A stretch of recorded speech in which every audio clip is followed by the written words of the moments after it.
Hello students and all the viewers, उम्मीद है कि आप सब खैरियत से होंगे। आज हम डिस्कस करने वाले हैं फिज़िक्स क्लास एक्सआई की ग्रांड टेस्ट, जिसमें आज हम 20 एमसीक्यूज़ डिस्कस करेंगे, मोस्ट इंपॉर्टेंट एमसीक्यूज़, क्योंकि अब मेरान की इंट्रेंस डेट आ गई है फॉर द ईकेट बैच।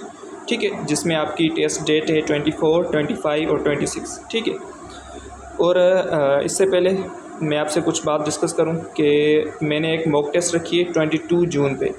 ठीक है, तो अगर आप में से कोई भी स्टूडेंट्स, क्योंकि मैंने स्टूडेंट्स को बोला था कि मैं आपसे एक मॉक टेस्ट कंडक्ट करूंगा फॉर द ईकेट, ये फर्स्ट मॉक टेस्ट है मेरी फॉर ईकेट स्टूडेंट्स के लिए। ठीक है, उसके बाद जैसे ही एमडीकेट यानी मेडिकल वाले स्टूडेंट्स की डेट आएगी मेरा यूनिवर्सिटी की एंट्री टेस्ट की, तो इंशाल्लाह मैं उनसे भी एक मॉक टेस्ट कंडक्ट करूँगा।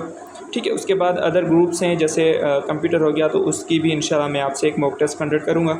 तो जितने भी स्टूडेंट जिन्होंने अभी तक रजिस्ट्रेशन नहीं करवाई मॉक टेस्ट की, ठीक है, तो इससे जस्ट पहले जो मैंने वीडियो अपलोड किया था उसमें सारी डिटेल्स मैंने दे दी हैं कि मॉक टेस्ट में आप रजिस्टर कैसे करवाएंगे। ठीक है, आप रजिस्टर्ड ग्रुप में कैसे एंड होंगे, तो लाजमी वो वीडियो देख लीजिएगा।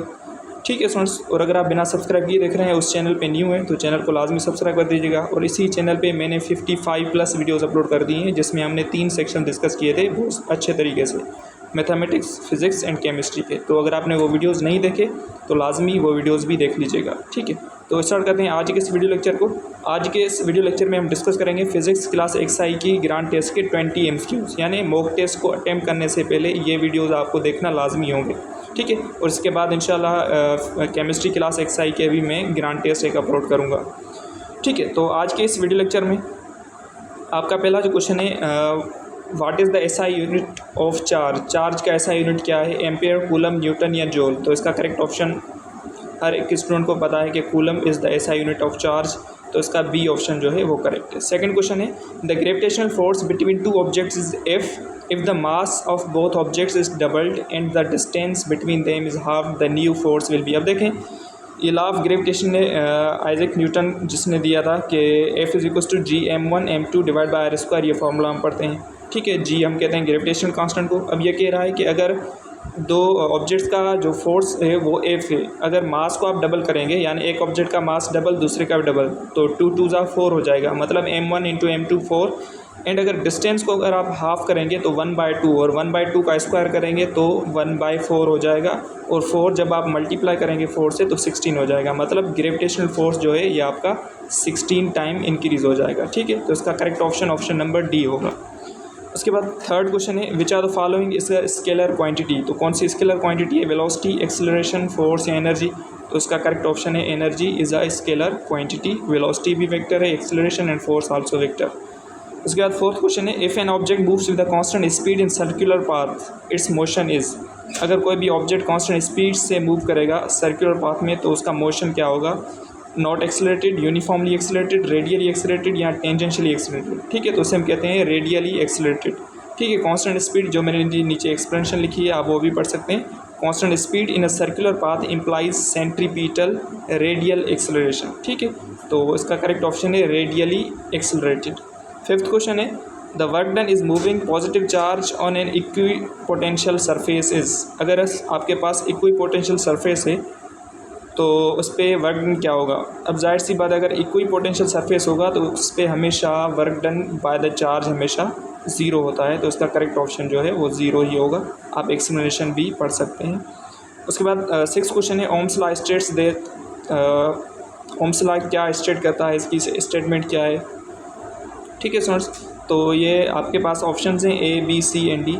ठीक है, तो इसका करेक्ट ऑप्शन जो है वो है वोल्ट जो है आपके पास, ये डायरेक्टली प्रोपोर्शनल होता है करंट के। अगर वोल्टेज डायरेक्टली प्रोपोर्शनल करंट के हो जाएगा तो इसे हम कहते हैं ओम्स लॉ की स्टेटमेंट ये होती है। ठीक है, तो इसका करेक्ट ऑप्शन जो होगा वो होगा option number A, voltage is directly proportional to current. उसके बाद 7 क्वेश्चन है, SI unit of magnetic field strength. Magnetic field strength का एसआई यूनिट क्या है, टेस्ला, गॉस, एम्पेयर पर मीटर या कूलम। तो इसका करेक्ट ऑप्शन है tesla is the SI unit of magnetic field strength, या हम से कहते हैं मैग्नेटिक फील्ड इंटेंसिटी।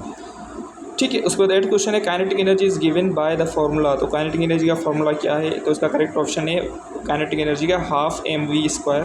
ठीक है, तो इसका ये ऑप्शन करेक्ट है। 9th क्वेश्चन है, ट्रांसफार्मर इज़ यूज टू। हम ट्रांसफार्मर को किसके लिए यूज़ करते हैं, टू इंक्रीज़ और डिक्रीज़ द एसी वोल्टेज। ठीक है, अल्टरिंग करंट को इंक्रीज़ या डिक्रीज़ करने के लिए ट्रांसफार्मर यूज़ किया जाता है, तो इसका बी ऑप्शन जो है वो करेक्ट है। 10th क्वेश्चन है which law is also known as law of inertia. तो कौन से लॉ को हम लॉ ऑफ इनर्शिया कहते हैं? Newton's first law is also known as law of inertia. ठीक है, तो ये आप अच्छे तरीके से क्वेश्चंस पढ़िएगा। उसके बाद 11th क्वेश्चन है when light waves moves from air into water its speed. जब लाइट, ठीक है, ये रेयर से डेंसर मीडियम में जाती है तो इसकी स्पीड क्या होती है? तो इसका करेक्ट ऑप्शन है स्पीड हमेशा डिक्रीज़ होगी। ठीक है, तो इसका बी ऑप्शन जो है वो करेक्ट हो जाएगा। आप एक्सप्लेनेशन भी पढ़ सकते हैं। उसके बाद 12th क्वेश्चन है an example of longitudinal wave. Longitudinal wave का example light wave, sound wave, radio wave, X ray. ठीक है, लाइट वेव जो है ये भी आपके पास इलेक्ट्रोमैग्नेटिक वेव होती है। साउंड वेव आपके पास लॉन्गिट्यूडनल वेव है, रेडियो वेव, एक्सरेज, ये सारे किसकी इलेक्ट्रोमैग्नेटिक वेव्स के टाइप्स होते हैं। ठीक है, तो साउंड वेव जो है ये आपके पास लॉन्गिट्यूडनल वेव है। उसके बाद 13 क्वेश्चन है the absolute zero temperature corresponds to. तो एब्सोल्यूट ज़ीरो टेम्परेचर हम किसे कहते हैं? 0 degree Celsius, -273.15 degree Celsius, 100 degree Celsius या -100। तो इसका करेक्ट ऑप्शन है -273.15 या 16 का भी लिखा होता है बुक्स में। तो इसका करेक्ट ऑप्शन नंबर बी होगा, या हमसे कहते हैं 0 केल्विन। ठीक है, एब्सोल्यूट ज़ीरो टेम्परेचर 0 केल्विन होता है या -273.15 डिग्री सेल्सियस, ये आपका zero temperature, absolute zero temperature कहलाता है। तो ये आप याद कर दीजिएगा। उसके बाद 14 क्वेश्चन है which are the following quantities is vectorial. तो कौन सी वेक्टोरियल क्वांटिटी है? तो वेक्टोरियल का मतलब ये है कि कौन सी आपके पास वेक्टर क्वांटिटी है। ठीक है, ये क्वेश्चन की थोड़ी सी स्टेटमेंट ऐसे भी अगर आ जाए तो आप याद कर लीजिएगा। वेक्टोरियल मीन्स पूछ रहा है कि आप में से कौन सी vector quantity, temperature, pressure, displacement या एनर्जी। तो करेक्ट ऑप्शन है displacement is a vector quantity, temperature is also scalar, pressure is also scalar, energy is also type of scalar quantity. 15 question है device that converts mechanical energy into electrical. तो ऐसा device जो mechanical energy को electrical में convert करता है। आपके पास ऑप्शंस हैं मोटर, जनरेटर, ट्रांसफार्मर, कैपेसिटर। इसका करेक्ट ऑप्शन है जनरेटर। जनरेटर जो है ये आपके पास मैकेनिकल एनर्जी को इलेक्ट्रिकल में कन्वर्ट करता है। 16 क्वेश्चन है विच quantity remains constant in simple harmonic motion. तो सिंपल हार्मोनिक मोशन में कौन सी क्वांटिटी आपके पास कांस्टेंट रहती है? वेलोसिटी, एक्सेलरेशन, एम्पलीट्यूड या एनर्जी। तो इसका करेक्ट ऑप्शन है एम्पलीट्यूड जो है कंप्लीट हार्मोनिक मोशन में सेम रहती है। ठीक है, बाकी वेलोसिटी भी चेंज होती है, एक्सेलरेशन आल्सो चेंज होती है, एनर्जी भी आपके पास चेंज होती है, जिसमें काइनेटिक एनर्जी और पोटेंशियल एनर्जी दोनों चेंज होती हैं, मगर एम्पलीट्यूड जो है ये आपके पास यानी कांस्टेंट रहता है। ठीक है, तो उसके बाद 17 क्वेश्चन है द यूनिट ऑफ फ्रीक्वेंसी। बिल्कुल इजी क्वेश्चन है। फ्रीक्वेंसी का यूनिट, ऐसा यूनिट क्या है? तो हर्ट्ज़। ठीक है, जिसे हम कहते हैं 1/सेकंड या टी इनवर्स इसकी डायमेंशन होती है। तो हर्ट्ज़ आपके पास फ्रीक्वेंसी का यूनिट होता है। 18 क्वेश्चन है which force is responsible for the stability of nucleus. Nucleus की स्टेबिलिटी के लिए कौन सा फोर्स रिस्पॉन्सिबल होता है? इलेक्ट्रोमैग्नेटिक, ग्रेविटेशनल, स्ट्रॉन्ग न्यूक्लियर या वीक न्यूक्लियर। तो उसका करेक्ट ऑप्शन है स्ट्रॉन्ग न्यूक्लियर फोर्स जो है आपके पास रेस्पॉन्सिबल होता है न्यूक्लियस की स्टेबिलिटी के लिए। ठीक है, उसके बाद 19 क्वेश्चन है the bending of light around the corners of an obstacle. तो किसी भी ऑब्स्टिकल के थ्रू जो लाइट बेंड होती है इस बेंडिंग को हम क्या कहते हैं? इसे हम कहते हैं डायफ्रैक्शन। ठीक है, किसी भी ऑब्स्टिकल या कोई होल हो जिससे लाइट से पास होते वक्त क्या हो जाए? बेंड हो जाए, तो इसे हम क्या कहते हैं? डायफ्रैक्शन। ठीक है, एक्सप्लेनेशन आप पढ़ सकते हैं। Diffraction occurs when waves encounter an obstacle or slit that is comparable in size to their wavelength causing them to bend around it and spread out. ठीक है, तो ये डायफ्रैक्शन की डेफिनेशन है। ठीक है, तो ये कुछ क्वेश्चंस थे, इंपॉर्टेंट क्वेश्चंस। ठीक है, फिज़िक्स के हवाले से।